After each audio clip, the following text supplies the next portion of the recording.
Bonjour et bienvenue dans ta chaîne préférée Math Shimaore. Dans cette vidéo, nous allons faire ensemble un exercice. C'est cet exercice-là. Indiquez dans chacun de ces cas si le nombre appartient ou pas à chacun des ensembles proposés. Pour faire cet exercice, tu as besoin de connaître les ensembles de nombres. J'ai fait une vidéo qui explique très bien les ensembles de nombres. Je t'invite à aller la regarder en cliquant sur le lien en haut à droite ou en allant dans la description de cette vidéo. L'idéal serait que tu fasses cet exercice en autonomie avant de regarder cette vidéo. Je t'invite donc à mettre une pause, à faire une capture d'écran, à faire cet exercice par toi-même avant de regarder cette vidéo. Dans tous les cas, vers la fin de cette vidéo, je te réserve un autre exercice qui va te permettre de t'entraîner et de maîtriser les ensembles des nombres.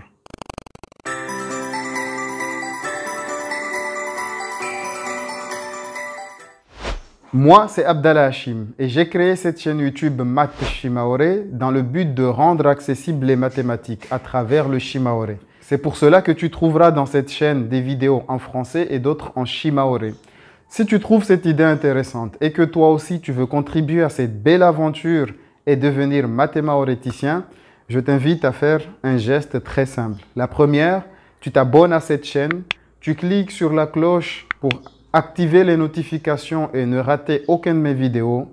Chaque vidéo, tu mets des likes et tu partages avec toutes les personnes que tu aimes. Dans cet exercice, on nous demande de classer les nombres, de vérifier si chacun des nombres appartient à chacun des ensembles proposés ici. Il s'agit de l'ensemble des entiers naturels, l'ensemble des entiers relatifs, l'ensemble des nombres décimaux, l'ensemble des nombres rationnels et les irrationnels qui complètent l'ensemble des nombres réels. Donc, avant de démarrer cet exercice, il est nécessaire de comprendre que tous ces ensembles sont des sous-ensembles de l'ensemble des nombres réels. On remarque donc que l'ensemble des entiers naturels est inclus dans l'ensemble des entiers relatifs, c'est-à-dire que l'ensemble des entiers naturels est une particularité de l'ensemble des entiers relatifs, parce que dans l'ensemble des entiers relatifs, on trouve les entiers positifs et les nombres négatifs qui complètent cet ensemble. On peut dire aussi qu'un nombre entier relatif est un nombre décimal, car nous pouvons l'écrire sous forme d'une fraction décimale. Par exemple, 2, qui est un entier naturel, c'est aussi un nombre décimal car nous pouvons l'écrire sous la forme d'une fraction décimale. Exemple, 2 est égal à 20 sur 10. 20 sur 10 est une fraction décimale. 2 appartient donc à l'ensemble des nombres décimaux. Nous pouvons remarquer aussi que 2 peut s'écrire sous la forme de 2,0. Donc, c'est un nombre décimal. Il faut noter aussi que l'ensemble des nombres décimaux est un sous-ensemble de l'ensemble des nombres rationnels. En effet, un nombre décimal peut s'écrire sous la forme d'une fraction décimale. Une fraction décimale est une fraction avec un entier au numérateur et un entier au dénominateur. C'est donc une particularité de l'ensemble des rationnels, car on l'écrit sous la forme d'une fraction avec un entier au numérateur et un entier au dénominateur. Ensuite, cet ensemble des rationnels est inclus dans l'ensemble des nombres réels, car l'ensemble des nombres réels prend tous les nombres, y compris les irrationnels.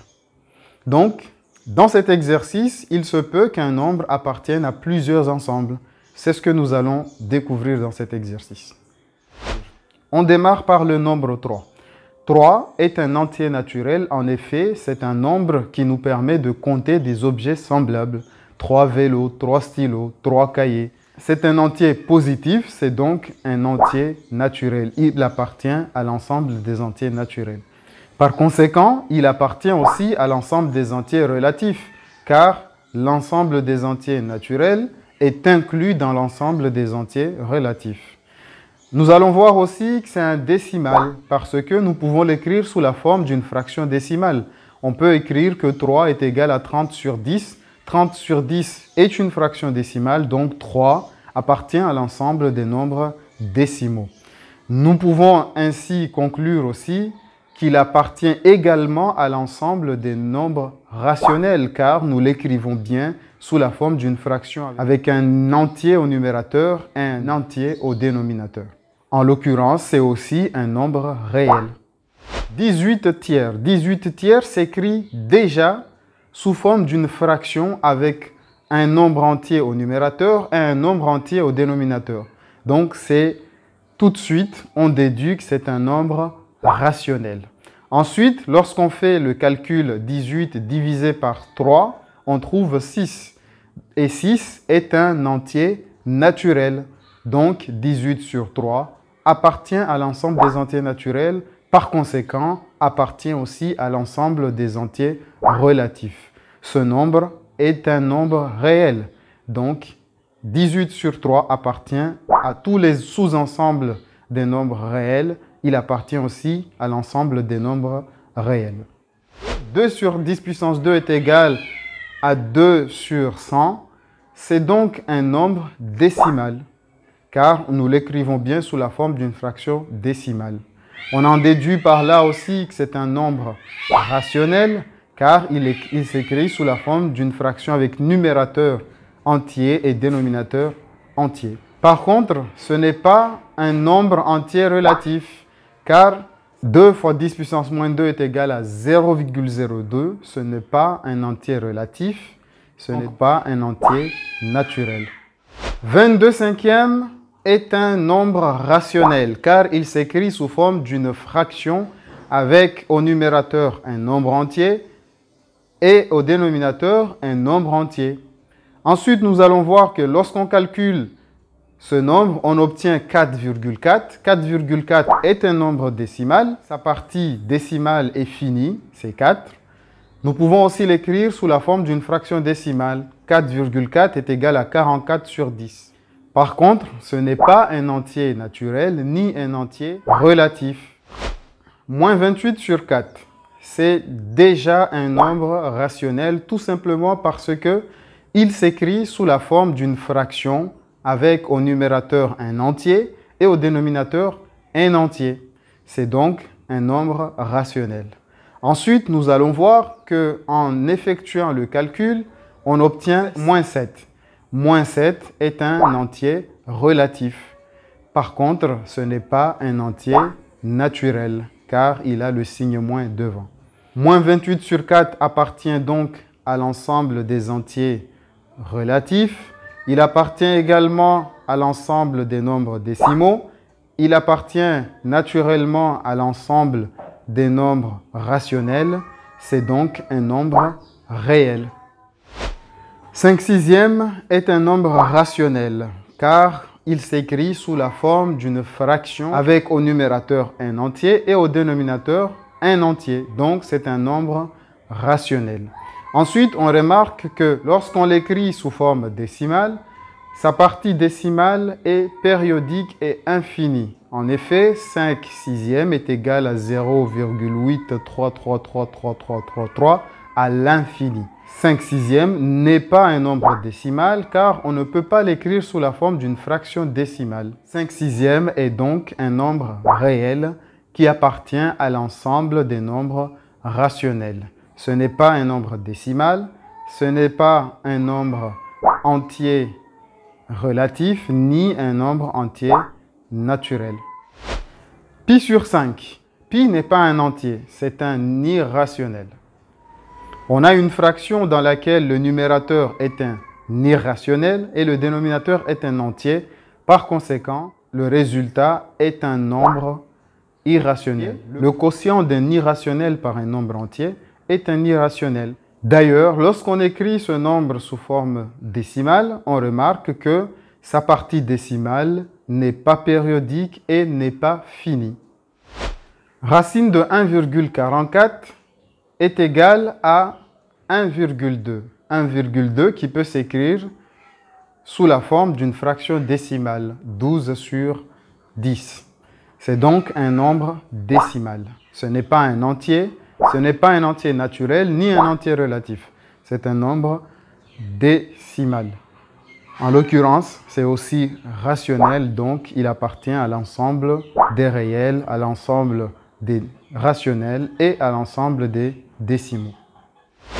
Pour finir cet exercice, on a moins racine de 64. Moins racine de 64 est égal à moins 8. Et moins 8 est un nombre appartenant à l'ensemble des entiers relatifs.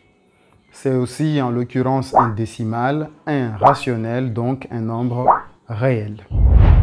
L'exercice s'arrête ici, mais comme je te l'avais promis en début de cette vidéo, je vais te laisser un exercice pour que tu puisses t'entraîner en autonomie. L'exercice est le suivant. Dans chacun des cas suivants, indiquez le plus petit ensemble dans lequel appartient le nombre. Voici donc un exercice qui va te permettre de t'entraîner et de maîtriser l'ensemble des nombres. Fais cet exercice, mets-moi en commentaire de cette vidéo tes réponses. J'espère que cette vidéo t'a permis de voir clair sur un nombre, comment déterminer dans quel sous-ensemble ou dans quel ensemble il appartient. Ne garde pas cette vidéo pour toi tout seul, partage-la au maximum, mets un like, partage-la dans tous les réseaux avec toutes les personnes que tu aimes. Avant de te laisser, je te rappelle que si tu as besoin d'un accompagnement, quel que soit ton niveau scolaire, de la maternelle jusqu'au supérieur, et quelle que soit la matière, maths, français, anglais, espagnol, histoire géo, philosophie, management, économie, toutes les matières. Si tu as besoin d'un accompagnement, n'hésite pas à faire appel à Joua School. Joua School est une société qui a pour activité principale le soutien scolaire, le suivi scolaire, l'aide aux devoirs à domicile ou à distance. Peu importe là où tu es, tu peux bénéficier de ce service. Pour rejoindre Joua School, il suffit d'appeler le numéro suivant 06 39 255 118 ou bien d'envoyer un mail à l'adresse suivante contact@jouaschool.com. À bientôt dans une nouvelle vidéo de Math Shimaoré.